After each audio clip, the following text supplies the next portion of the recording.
Hello hi అండి, అందరికి నమస్కారం. 3 ఎకరాల లోపు రైతులకు జమ అవుతున్న రైతు భరోసా నిధులు మీరు చెక్ చేసుకున్నారా అనే లేటెస్ట్ అప్డేట్ అయితే రావడం జరిగింది.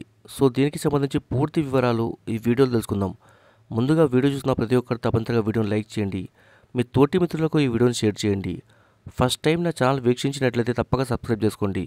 ఇక వివరాల్లోకి వెళ్దాం ఫ్రెండ్. ఈ రోజు 3 ఎకరాల లోపు వ్యవసాయ భూమి ఉన్న రైతులకు వారి ఖాతాలో 1,551 కోట్ల రైతు భరోసా నిధులు జమ అవుతున్నాయి. మంగళవారం 10.45 లక్షల మంది రైతులకు రైతు భరోసా అందనుంది. సోమవారం సీఎం రేవంత్ రెడ్డి బటన్ నొక్కడంతో 2 ఎకరాలలోపు రైతులకు రైతు భరోసా నిధులు జమ అయ్యాయి. ఎకరానికి 6,000 చొప్పున అర్హులైన రైతన్నలకు ప్రభుత్వం ఈ పథకాన్ని అమలు చేస్తుంది.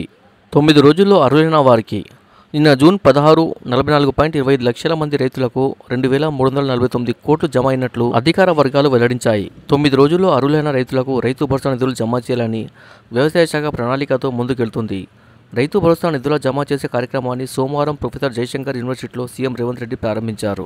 ఎకరాలతో సంబంధం లేకుండా ఇవాళ 2 ఎకరాల వరకు రైతు భరోసా నిధులు జమ పూర్తవుతుందని మంత్రి తుమ్మల నాగేశ్వరరావు తెలిపారు. ఎన్ని ఎకరాలనే సంబంధం లేకుండా 9 రోజుల్లో భూమి ఉన్న ప్రతి ఒక్కరికి రైతు భరోసా నిధుల జమ పూర్తవుతుందని తుమ్మల తెలిపారు. Subscribe for more videos. Thanks for watching friends.